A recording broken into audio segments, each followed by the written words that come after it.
Hello friends, welcome to biology with medico. तो पिछले lecture में अपन ने देखा था कि जो कैरेक्टरिस्टिक्स ऑफ लिविंग होते हैं, जैसे कि ग्रोथ देखा हमने, जो सेल स्ट्रक्चर होता है उसको देखा। ठीक है, तो इस लेक्चर में अपन डिस्कस करने वाले हैं मेटाबॉलिज्म, कॉन्शियसनेस और सेल्फ रेप्लिकेशन, सेल्फ रेगुलेशन। ठीक है, तो अपन ने पिछले लेक्चर में क्या देखा था कि जो अर्नस्ट मेयर थे उनका पूरा डिस्क्रिप्शन देखा था। बाद में अपन ने देखा था कि जो कैरेक्टरिस्टिक्स होते हैं लिविंग के वो कौन से होते हैं। उसके बाद में जो कैरेक्टरिस्टिक्स है, दो कैरेक्टरिस्टिक अपन ने डिस्कस किए थे। तो दो कैरेक्टरिस्टिक्स में से ग्रोथ और सेल स्ट्रक्चर उनको डिस्कस किया था, और वो डिफाइनिंग फीचर है कि नहीं उसको भी वही भी देखा था हमने। तो अपन अभी डिस्कस करने वाले हैं मेटाबॉलिज्म। तो मेटाबॉलिज्म जो है, मेटाबॉलिज्म मतलब क्या होता है? All the chemical reactions in the body. जो बॉडी में जो भी केमिकल रिएक्शंस हो रहे हैं, मतलब होते रहते हैं कंटिन्यूअसली, उसको बोलते हैं मेटाबॉलिज्म। ओके, तो मेटाबॉलिज्म मतलब all the chemical reactions taking place in our body. Okay, then next is biological catalyst enzymes. वो जो केमिकल रिएक्शन होते हैं उसमें कैटलिस्ट की तरह कौन एक्ट करता है? एंजाइम्स। इसकी वजह से एंजाइम्स को अपन बायोलॉजिकल कैटलिस्ट बोलते हैं। ये भी इंपॉर्टेंट क्वेश्चन बनता है। ठीक है, तो मेटाबॉलिज्म मतलब क्या है समझते हैं। तो मेटाबॉलिज्म मतलब एनाबॉलिज्म और कैटाबॉलिज्म। तो एनाबॉलिज्म क्या होता है? एनाबॉलिज्म मतलब फॉर्मेशन, जो भी केमिकल रिएक्शन की वजह से फॉर्मेशन होता है उनको बोलते हैं एनाबॉलिज्म। और जो भी केमिकल रिएक्शंस की वजह से मतलब ब्रेकडाउन होता है सब्सटेंसेस का, उनको बोलते हैं कैटाबॉलिज्म। ओके, सो एनाबॉलिज्म और कैटाबॉलिज्म के जो रिलेशन है उसको देखेंगे अपन। तो एनाबॉलिज्म और कैटाबॉलिज्म, तो एनाबॉलिज्म और कैटाबॉलिज्म अगर इक्वल हुआ मतलब फॉर्मेशन भी उतना ही हो रहा है और ब्रेकडाउन भी उतना ही हो रहा है, तो ग्रोथ नहीं होगी। मतलब जितना फॉर्म हो रहा है उतना ब्रेकडाउन होते जा रहा है। ठीक है, तो कैटाबॉलिज्म और एनाबॉलिज्म इक्वल हुए तो ग्रोथ नहीं होगी। एनाबॉलिज्म मतलब फॉर्मेशन ज्यादा है कैटाबॉलिज्म के कंपैरिजन में, तो ग्रोथ होगी। बाद में एनाबॉलिज्म और कैटाबॉलिज्म मतलब एनाबॉलिज्म कम है और कैटाबॉलिज्म ज्यादा है, तो क्या होगा? ब्रेकडाउन ज्यादा हो रहा है, बर्न कम रहा है, तो डी ग्रोथ होगी।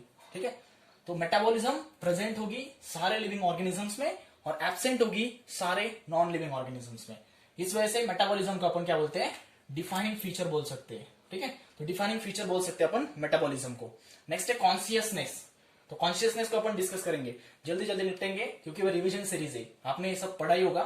इसको वैसे अपन जल्दी जल्दी रिवाइज करेंगे और दूसरे जो वीडियोज है अपन प्रीवियस ईयर क्वेश्चन डालेंगे और प्रीवियस ईयर ऑफर और ज्यादा से ज्यादा क्वेश्चन डालने की कोशिश करेंगे, जिससे आपकी प्रैक्टिस बढ़ेगी। ठीक है, नेक्स्ट अपन देखेंगे कॉन्शियसनेस। कॉन्शियसनेस मतलब सेंस, रिस्पॉन्सिवनेस टू स्टिमुलाई। वो किससे होता है? Sense organs. तो जो भी लिविंग होता है उसके पास में क्या होता है? सेंस ऑर्गन होता है। तो सेंस ऑर्गन की वजह से क्या होता है?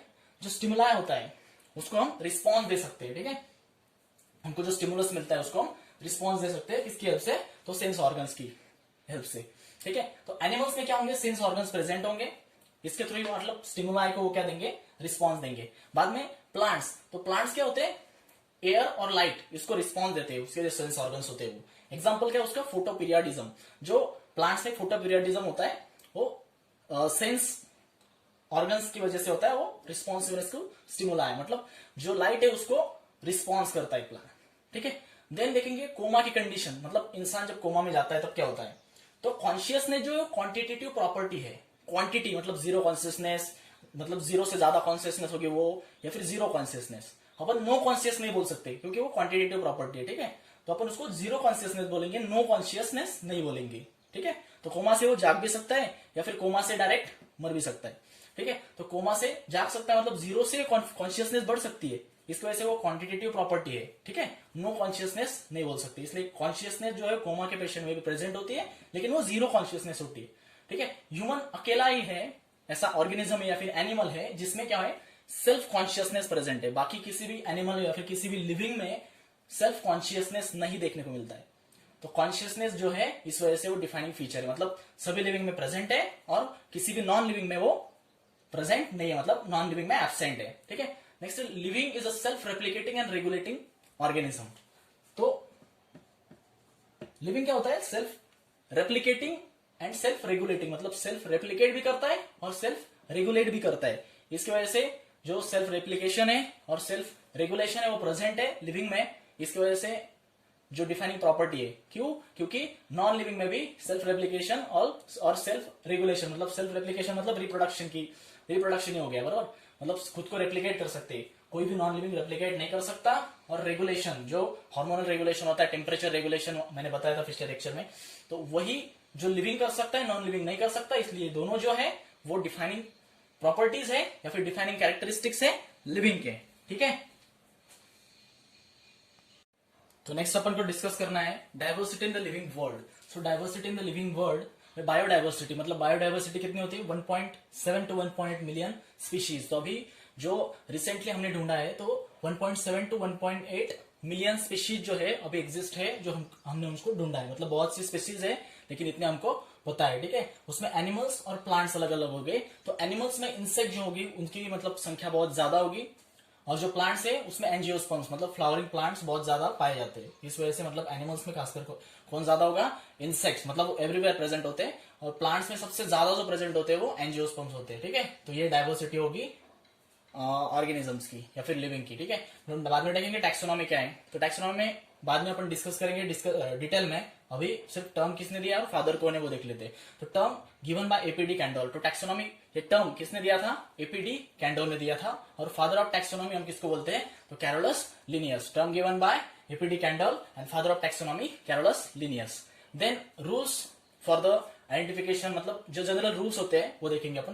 कैरेक्टराइजेशन, पहले क्या करते हैं ऑर्गेनिज्म को, मतलब ये जो ढूंढे अपने मिलियन ऑफ स्पीशीज ढूंढे तो उसमें क्या किया था, रूल्स फॉलो करे थे। तो रूल्स कौन थे, कैरेक्टराइजेशन। पहले क्या किया, कैरेक्टराइजेशन किया, मतलब कैरेक्टर्स को लिस्ट किया, और एनिमल को देखा फिर कैरेक्टर्स को लिस्ट किया। बाद में आइडेंटिफिकेशन किया, मतलब कैरेक्टर्स के बेसिस पर क्या किया, उस ऑर्गेनिज्म का या फिर जो लिविंग है उसका क्या किया, आइडेंटिफिकेशन किया। बाद में क्या किया, थर्ड क्लासिफिकेशन, क्लासिफाई किया, वो जो कैरेक्टर्स थे उसके बेसिस पर आइडेंटिफाई किया, और आइडेंटिफिकेशन के बाद में उसका क्लासिफिकेशन किया जो कैरेक्टर्स दिखे उसके बेसिस पर। और क्लासिफिकेशन के बाद में उसको नॉमेनक्लेचर, मतलब उसको साइंटिफिक नेम असाइन किया या फिर दिया, ठीक है। ये हो गया हमारे जो जनरल रूल्स थे वो। फिर बायनोमियल नॉमेनक्लेचर देखते हैं। बायनोमियल नॉमेनक्लेचर क्या होता है, तो बायनोमियल नॉमेनक्लेचर मतलब टू नेम सिस्टम, मतलब टू नेम से, मतलब टू वर्ड से एक नाम बनेगा, उसको बोलेंगे बायनोमियल नेम। तो मैंगिफेरा इंडिका, मतलब एक जीनस होगा दूसरा स्पीशीज होगा। तो मैंगिफेरा इंडिका, मैंगिफेरा क्या है, जीनस है, और इंडिका क्या है, स्पीशीज है। ये क्या है, साइंटिफिक नेम है मैंगो का, ठीक है। तो उसमें फर्स्ट जीनस जो होगा कैपिटल लेटर में लिखा जाएगा, और जो मतलब स्टार्ट कैपिटल लेटर से होगा, और जो स्पीशीज है वो स्मॉल लेटर से स्टार्ट होगा, ठीक है। तो मैंगिफेरा इंडिका, ओके। तो अपन देखेंगे रूल्स ऑफ बायनोमियल नॉमेनक्लेचर। तो बायनोमियल नॉमेनक्लेचर के रूल्स कौन से होते हैं, तो लैटिन में, लैटिन से डिराइव्ड है, मतलब वो जो नॉमेनक्लेचर होना चाहिए वो डिराइव कहां से, लैटिन से।